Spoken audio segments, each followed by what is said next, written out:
दिया। बोले हाँ भैया वो भी हो गया। बोले बेटा एक बात और पूछूं? बोले पूछूं।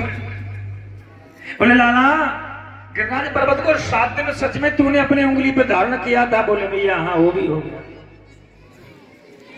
बोले बेटा एक बात और पूछूं? बोले हाँ। बोले तुझसे इसी बता तू भगवान है ना? कन्हैया कहने लगे बोले मैया तू कैसी बात करती है? अरे मैं तेरा लाला हूं, मैं भगवान नहीं हूं मां। बोले लाला फिर ऐसी ऐसी बातें कैसे कर देता है तू अगर तू मेरा बेटा है?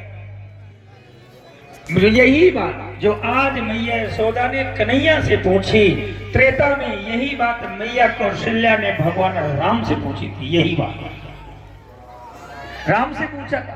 राम जी का विवाह हुआ था, विवाह होने के बाद लौट के आए थे, राम जी बैठे थे, संध्या का समय था, मैया कौशल्या आई, राम जी ने देखा तो राम जी का द्वादश कला का अवतार हुआ था, तो राम जी ने प्रणाम किया मैया को, और मैया को प्रणाम किया। मैया ने परमात्मा राम के सर में हाथ घुमाया, और हाथ घुमाने के बाद में राम जी से पूछा, बोले राघव एक बात पूछूं? बोले पूछो मां। बोले बेटा बताएंगे? बोले हाँ बिल्कुल।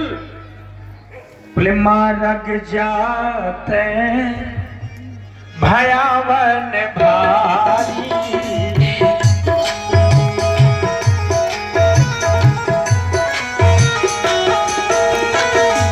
बोले बेटा राम सच बताना झूठ नहीं बोलना? बोले भैया बिल्कुल झूठ नहीं बोलूंगा। तो पूछ बेटा मैंने सुना है वो मार्ग जिस पे तू गया था विश्वमित्र बाबा के साथ, बड़ा ककरीला पथरीला मार्ग था? बोले हाँ था।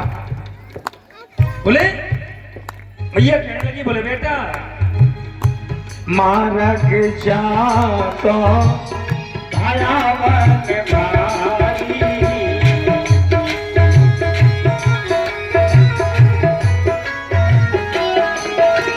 और फिर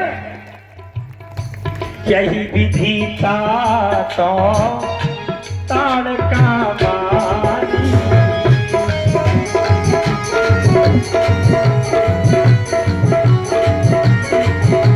यही विधि था तो ताड़का मारी।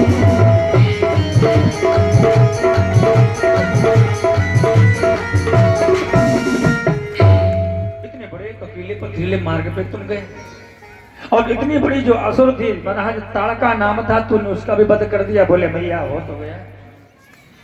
बोले बेटा एक बात और सुन रखी है? बोले कौन सी? बोले रावण बाण छुआने चापा, बड़े बड़े रावण जैसे योद्धा जिन्होंने धनुष को महाराज उठाने की तो बात दूर है, महाराज उसे टच नहीं किया, छुआ नहीं, स्पर्श नहीं किया, और उसे तूने 2 खंड में विभाजित कर दिया। बोले हाँ भैया हो तो गया। बोले बेटा अगर ये सब कुछ तूने किया है तो फिर एक बात कहूंगा। भैया कहने लगे एक बात कहूं? क्या? बोले सकल अमानुष और कर्म तुम्हारे, ये मनुष्य का कर्म नहीं है, ये देवताओं का कर्म है। फिर तो तू भगवान हो गया, तू भगवान है, और जैसे कहा तू भगवान है तो परमात्मा कहने लगे बोले भैया मैं भगवान नहीं, मैं तो तेरा राम हूं, भगवान थोड़ी हूं। मैं भैया भगवान नहीं हूं, मैं तेरा लाला हूं, तेरा राम हूं मां, मैं भगवान नहीं हूं। और अगर भैया मैंने ये सब कुछ किया है तो मैं बता दूं वो किया भी कैसे है। बोले याद कर मां, भैया सुबह सुबह में करता क्या हूं? तो परमात्मा राम जैसे 4:30 से 5:30 ब्रह्म मुहूर्त पर जगते हैं, तो सबसे पहला काम क्या है? बोले प्रातः काल उठी कर रघुनाथा,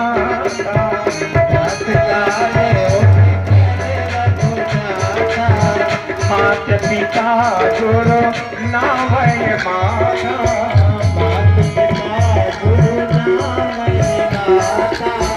मात पिता गुरु नावय माता,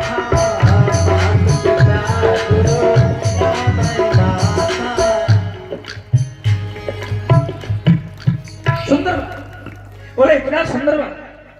बोले भैया मैं सबसे पहले जब सोकर के जगता हूं तो हमारे माता पिता गुरु नाव ही माथा, भैया मस्तक झुकाता हूं, प्रणाम करता हूं ना? बोले हाँ। तो बोले भैया बस समझ लो, भैया मैं ही नहीं, जो भी बालक सुबह सो करके जगे और जगने के बाद में महाराज ये कार्य करे, 4 कर्म। तो महाराज अपने गुरु को प्रणाम करें, अपने ईश्वर को प्रणाम करें, अपनी मैया को प्रणाम करें, अपने पिता को प्रणाम करे, अपने बुजुर्ग को प्रणाम करे, साधु संत को प्रणाम करे, परमात्मा को प्रणाम करे, तुझ ब्राह्मण को प्रणाम करे, अपने इष्ट को प्रणाम करे। तो मैया 4 चीजें मिलती हैं। नित्य वृद्धों पर सेवनम, कौन सी? बोले आयुर्विद्या अयसो बल। मैया आयु बढ़ती है, मैया यश बढ़ता है, मैया बल बढ़ता है, और मैया पौरुष मिलता है। हाँ, और जब यही बात द्वापर में भगवान कन्हैया ने महाराज मैया से कही, मैया कह रही है कि तेरा कन्हैया भगवान है, तो मैया तेरा कन्हैया भगवान तो नहीं हूं, पर मां मैं एक बात जानता हूं, यमराज इतना बड़ा गोवर्धन पर्वत उठा कैसे? बोले महाराज तू जो रोज नित्य नया माखन खिलाती है ना, बोले कछु माखन को पल बढ़ो, मां कछु माखन को पल बढ़ो, ओ कछु गोपन करी ये सहाय। इतना बड़ा पर्वत उठ गया। बोले हाँ। बोले राधा जी की कृपा से और मैंने गिरिवर लियो ये उठाए। मैया मैंने अपनी ताकत से नहीं उठाया, वो तो राधा रानी की शक्ति मिल गई तो पर्वत उठ गया मैया। और जैसे महाराज ये बात भगवान कन्हैया ने कही, सब आनंदित हो गए, प्रसन्न हो गए, महाराज गदगद हो गए। एक बार बड़े प्रेम से जयकारा लगाए, बोले गोवर्धन नाथ की। बड़ी सुंदर सी बात है, भगवान कन्हैया उस ब्रजमंडल में बड़ी सुंदर सुंदर बाल लीला कर रहे, अपने ब्रजवासियों को आनंद प्रदान कर रहे हैं। बड़े खुशी हैं, बड़े गदगद हैं सब ब्रजवासी। आइए महाराज दर्शन करें थोड़ा सा मथुरा की तरफ।